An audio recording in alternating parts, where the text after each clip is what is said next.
Hi friends, ಎಲ್ಲರಿಗೂ ನಮಸ್ಕಾರ. ರವಿಚಂದ್ರಿಕಾ ಕಿಚನ್ಗೆ ಸ್ವಾಗತ. ಇವತ್ತಿನ ರೆಸಿಪಿ ಬನ್ನಿ. ಹೊರಗಡೆಯಿಂದ ಬಿಸಿಲಲ್ಲಿ ಬಂದಿದ ತಕ್ಷಣ ಏನಾದ್ರು ಕೋಲ್ಡಾಗಿ ತಿನ್ನಬೇಕು ಅಂತ ಅನಿಸುತ್ತಲ್ವ. ಇವತ್ತು ನಾನು ಐಸ್ ಕ್ರೀಮ್ನ ಮಾಡಿ ತೋರಿಸ್ತಾ ಇದ್ದೀನಿ. ನೀವು ಕೂಡ ನಿಮ್ಮನೇಲಿ ಇಷ್ಟಪಟ್ಟು ಮಾಡುವಂಥ ಐಸ್ ಕ್ರೀಮು ತುಂಬ ಸುಲಭವಾಗಿ ಯಾವ ರೀತಿ ಮಾಡೋದು ನಾನು ತಿಳಿಸ್ಕೊಡ್ತಾ ಇದ್ದೀನಿ. ಇಲ್ಲಿ 1 ಲೀಟ್ರ್ ಹಾಲನ್ನ ತೊಗೊಂಡಿದ್ದೀನಿ. ನಾನು ಇಲ್ಲಿ 1 ಲೀಟ್ರ್ ಹಾಲು ಹಾಕಲ್ಲ, ಅರ್ಧ ಲೀಟ್ರ್ ಅಷ್ಟೇ ಹಾಕ್ಕೊಳ್ತೀನಿ. ಇವಾಗ ಅರ್ಧ ಲೀಟ್ರ್ ಹಾಲನ್ನ ನಾನೊಂದು ಪಾತ್ರೆ ತೊಗೊಂಡು ಪಾತ್ರೆಗೆ ಹಾಕ್ಕೊಳ್ತಾ ಇದ್ದೀನಿ. ಇದು ಫ್ರೀಜರ್ಗೆ ಇಟ್ಬಿಟ್ಟಿದೆ ಹಾಲು, ಅದಕ್ಕೆ ಸ್ವಲ್ಪ ಐಸ್ ಕಟ್ದಂಗೆ ಆಗ್ಬಿಟ್ಟಿದೆ. ಅರ್ಧ ಲೀಟ್ರ್ ಕಟ್ ಮಾಡ್ಕೊಂಡು ಹಾಕ್ಕೊಂಡಿದ್ದೀನಿ. ಹಾಲು ಚೆನ್ನಾಗಿ ಕುದೀತಾ ಇದೆ. ಕುದಿಯೋ ಹಾಲಿಗೆ ಇವಾಗ 2 ಸೌಟಷ್ಟು ಹಾಲನ್ನ ನಾನು ಸೈಡಿಗೆ ಎತ್ತಿಟ್ಕೊಳ್ತಾ ಇದ್ದೀನಿ ತಣ್ಣಗಾಗೋದಕ್ಕೆ. ಇವಾಗ ಇಲ್ಲಿ ಅರ್ಧ ಕಪ್ಪು ಸಕ್ಕರೆನ ಹಾಕ್ಕೊಳ್ತಾ ಇದ್ದೀನಿ. ನಿಮ್ಗೆ ಸಕ್ಕರೆ ಸಿಹಿ ಪ್ರಮಾಣ ಇಷ್ಟು ಇವಾಗ ಹಾಕಿರೋ ಅಷ್ಟು ಸಕ್ಕರೆ ಕರೆಕ್ಟಾಗಿ ಬರುತ್ತೆ ಅರ್ಧ ಲೀಟ್ರ್ ಹಾಲಿಗೆ. ಇವಾಗ ಹಾಲನ್ನ ಎತ್ತಿಟ್ಕೊಂಡಿದ್ದಾನಲ್ಲ, ಆ ಹಾಲಿಗೆ ಸ್ವಲ್ಪ ತಣ್ಣಗಾದ್ಮೇಲೆ ಇದಕ್ಕೆ 2 ಸ್ಪೂನು ಕಾರ್ನ್ಫ್ಲೋರ್ನ ಹಾಕ್ಕೊಂಡು, ಅಂದರೆ ಜೋಳದ ಹಿಟ್ಟು ಇದು, ಅದನ್ನು ಹಾಕ್ಕೊಂಡು ಮಿಕ್ಸ್ ಮಾಡ್ತಾಯಿದ್ದೀನಿ. ಇದು ಮಿಕ್ಸ್ ಆದಮೇಲೆ ಚೆನ್ನಾಗಿ ತಿರುಗಿಸ್ತಾ ಹೋಗಬೇಕು, ಇಲ್ಲಾಂದರೆ ಗಟ್ಟಿಗೆ ಆಗ್ಬಿಡುತ್ತೆ.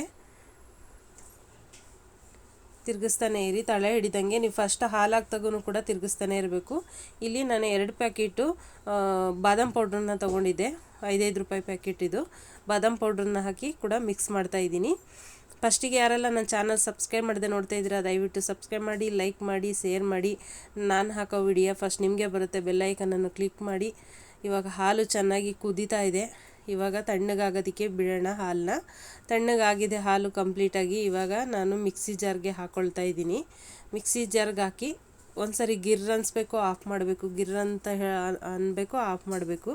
ಜಾಸ್ತಿ ತುಂಬ ಖಾರ ರುಬ್ತೀವಲ್ಲ, ಆ ಥರ ರುಬ್ಬೋದಕ್ಕೆ ಹೋಗಬೇಡಿ. ನೋಡಿ, ಇವಾಗ ನೊರೆ ಥರ ಫ್ಲಪ್ಪಿಯಾಗಿ ಬಂದಿರುತ್ತಲ್ವ. ಇವಾಗ ನಾನು ಇಲ್ಲಿ ಒಂದು ಬಾಕ್ಸಿಗೆ, ಅಥವಾ ನೀವು ಗಾಜಿನ ಬಾಟ್ಲಿದ್ರೆ ಗಾಜಿನದು ಬೌಲು ಅಥವಾ ಯಾವುದಾದ್ರು ಡಬ್ಬಗಳಿಗೆ ಹಾಕಿ ಎತ್ತಿಟ್ಬಿಟ್ಟು, ನಾನಿಲ್ಲಿ ಕವರು ಬೇರೆ ಕವರ್ ಇರಲಿಲ್ಲ, ಅದಕ್ಕೆ ಹಾಲು ಕವರ್ನೇ ನಾನು ವಾಶ್ ಮಾಡಿ ಹಾಲು ಕವರ್ನೇ ಕಟ್ ಮಾಡಿ ನಾನು ಮುಚ್ಚಿಡ್ತಾ ಇದ್ದೀನಿ. ಹಾಲು ಕವರ್ಗೆ ಇದು ಗಾಳಿ ಹೋಗದೇ ಇರೋ ಥರ ಫ್ರೀಜರಲ್ಲಿ ಟೈಟಾಗಿ ಮುಚ್ಚಳ ಹಾಕ್ಬಿಟ್ಟು ನಾನು 1 ದಿನ ಫುಲ್ಲು ರಾತ್ರಿ ಮಾಡಿದ್ದೀನಿ, ಬೆಳಿಗ್ಗೆ ಗಂಟ ಹಾಕಿದ್ದೀನಿ. ನೋಡಿ ಐಸ್ ಕ್ರೀಮು ಯಾವ ಥರ ಫ್ಲಪ್ಪಿಯಾಗಿ ಹೊರಗಡೆ ಐಸ್ ಕ್ರೀಮ್ ಯಾವ ರೀತಿ ಸಿಗುತ್ತೆ ಅದೇ ರೀತಿ ಐಸ್ ಕ್ರೀಮು ತುಂಬ ಚೆನ್ನಾಗಿ ಬಂದಿದೆ. ತಿನ್ನೋದಕ್ಕಂತೂ ತುಂಬ ಸಖತ್ತಾಗಿ ಕಾಣಿಸ್ತಾ ಇದೆ. ನೀವು ಇದಕ್ಕೆ ಮೇಲೆ ಡೆಕೋರೇಷನ್ಗೆ ಪಿಸ್ತಾ ಅಥವಾ ಬಾದಾಮ್ ಚೂರು ಕಟ್ ಮಾಡಿಕೊಂಡು, ಅಥವಾ ಮನೇಲಿ ಟೂಟಿ ಫ್ರೂಟಿ ಇದ್ದರೆ ಮೇಲೆ ಟೂಟಿ ಫ್ರೂಟಿನ ಹಾಕ್ಕೊಂಡು ಡೆಕೋರೇಷನ್ಗೆ ತಿಂದರೆ ಸಖತ್ತಾಗಿರುತ್ತೆ. ಐಸ್ ಕ್ರೀಮ್ ಚೆನ್ನಾಗಿದೆ, ರೆಡಿಯಾಗಿದೆ. ನೀವು ಕೂಡ ನಿಮ್ಮ ಮನೇಲಿ ಮಾಡ್ಕೊಂಡು ತಿನ್ಕೊಳ್ಳಿ ಅಂತ ಹೇಳ್ತಾ, ಥ್ಯಾಂಕ್ ಯು ಫ್ರೆಂಡ್ಸ್, ಬಾಯ್.